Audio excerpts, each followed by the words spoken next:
મિત્રો, જો તમારા પાસે ₹10 લાખ જેટલી મોટી રકમ છે તો શું તમે એક સાથે તેનું રોકાણ કરો કે પછી દર મહિને ₹10,000ની SIP શરૂ કરશો?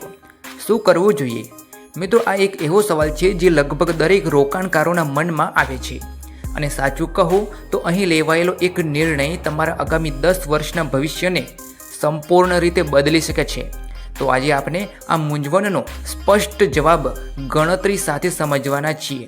તો માટે અંત સુધી જોતા રહેજો, કારણ કે અંતમાં તમને એક સ્પષ્ટ દિશા મળશે. તો મિત્રો, આગળ વધતા પહેલાં એક નાની વિનંતી કે જો તમે આવી જ સરળ અને સમજદાર રોકાણની માહિતી મેળવવા માંગતા હોય તો અત્યારે જ આપની ચેનલને જરૂરથી સબસ્ક્રાઈબ કરજો, જેથી તમે કોઈ પણ મહત્ત્વની માહિતી ચૂકી ન જાઓ. તો મિત્રો, હવે વાત કરીએ મુખ્ય મુદ્દાની. તો મિત્રો, મહેનતની કમાણી સાચી જગ્યાએ રોકવી એ ખરેખર એક કળા છે. આજકાલ શેર બજારમાં અને મ્યુચ્યુઅલ ફંડમાં રોકાણનો ટ્રેન્ડ ખૂબ જ વધી રહ્યો છે, પણ મોટો સવાલ એ છે કે કઈ રીત વધુ ફાયદાકારક છે, SIP કે પછી લમસમ? સૌ પ્રથમ સમજીએ કે આ લમસમ એટલે છે શું. તો મિત્રો, લમસમ એટલે કે એક સાથે રોકાણ કરવું. અહીં સૌથી મોટો ફાયદો એ છે કે તમારા બધા પૈસા પહેલા દિવસથી જ બજારની અંદર કામે લાગી જાય છે, એટલે કે કમ્પાઉન્ડિંગને પૂરો સમય મળે છે. હવે જો તમે ₹10 લાખ એક સાથે રોકાણ કરો અને સરેરાશ 12% વાર્ષિક રિટર્ન મળે તો 10 વર્ષ પછી આ રકમ વધીને ₹31 લાખ સુધી થઈ શકે છે. એટલે કે મિત્રો, લગભગ ₹21 લાખથી પણ વધુનો નફો. અને ધ્યાન આપજો, જો માર્કેટ સારી રીતે પરફોર્મ કરે અને તમને 15% વાર્ષિક વળતર મળે તો આ જ ₹10 લાખ આગામી 10 વર્ષમાં લગભગ 40.45 લાખ સુધી જઈ શકે છે. એટલે પૈસા 4 ગણાથી પણ વધારે થઈ શકે છે. આ જ છે મિત્રો કમ્પાઉન્ડિંગની સાચી તાકાત. હવે એક સેકન્ડ, અહીં એક મહત્વનો પ્રશ્ન. તો પછી SIP કરવાની જરૂર શું છે? ચાલો હવે આપણે SIPનો જાદુ સમજીએ. મિત્રો, જો તમે દર મહિને ₹10,000ની SIP કરો છો 10 વર્ષ સુધી, તો તમારું કુલ રોકાણ બને છે ₹12 લાખ.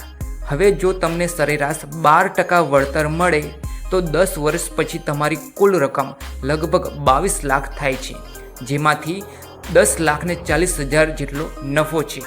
પણ મિત્રો, અહીં ધ્યાન આપવાનું છે, તમે ₹12 લાખ રોક્યા છતાં તમારું અંતિમ વળતર લમસમ એટલે કે એક સાથે રોકાણ કરો છો તેના કરતાં ઓછું છે, કારણ કે SIPમાં બધા જ પૈસા શરૂઆતના દિવસથી જ બજારમાં નથી રહેતા.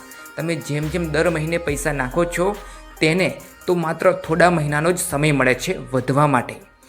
એટલે માટે કે હવે સીધી સરખામણી કરીએ તો SIPમાં ₹12 લાખના રોકાણ પર અંદાજે ₹23 લાખ મળે છે 12% ઉપર, જ્યારે એ જ 12% ઉપર લમસમમાં ફક્ત 10 લાખના રોકાણ કરીને તમને ₹31 લાખ વળતરમાં મળે છે. અને એમાં જો વાર્ષિક 15% વળતર મળે તો SIPની અંદર 27 લાખ સુધી પહોંચશે, જ્યારે લમસમમાં સીધા 40 લાખ સુધી જઈ શકે છે.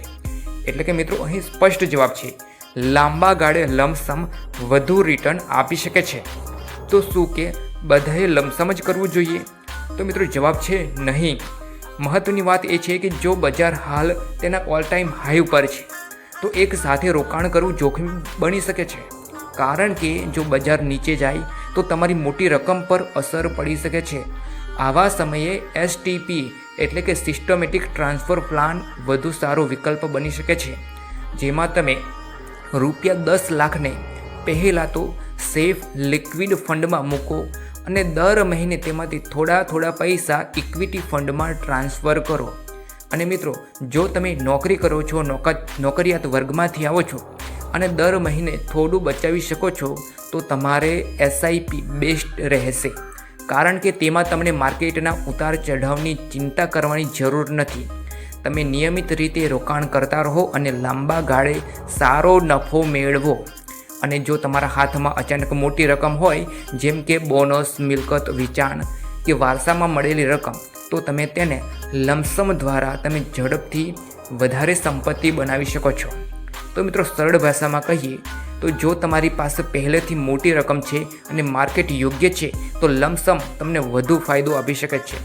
અને જો તમે ધીમે ધીમે બચત કરીને રોકાણ કરવા માંગો છો તો SIP સૌથી સલામત રસ્તો છે. અંતમાં એક વાત યાદ રાખજો, રોકાણ માત્ર પૈસા મૂકવાનું નથી, આ એક નિર્ણય છે જે તમારા ભવિષ્યને ઉજ્જવળ બનાવે છે. અને સાચો નિર્ણય સમયસર લેવો ખૂબ જ જરૂરી છે, કારણ કે આજે લીધેલું એક નાનું પગલું આવતીકાલે તમને આર્થિક સ્વતંત્રતા તરફ લઈ જાય છે. તો મિત્રો, જો તમને આ માહિતી ખરેખર ઉપયોગી લાગી હોય તો ચોક્કસથી આપની ચેનલ સબસ્ક્રાઈબ કરજો, જેથી અમે તમને આવી જ સરળ અને અસરકારક માહિતી આપતા રહીશું. મળીએ આગામી વિડીયોમાં. ત્યાં સુધી આવજો. ખૂબ ખૂબ આભાર.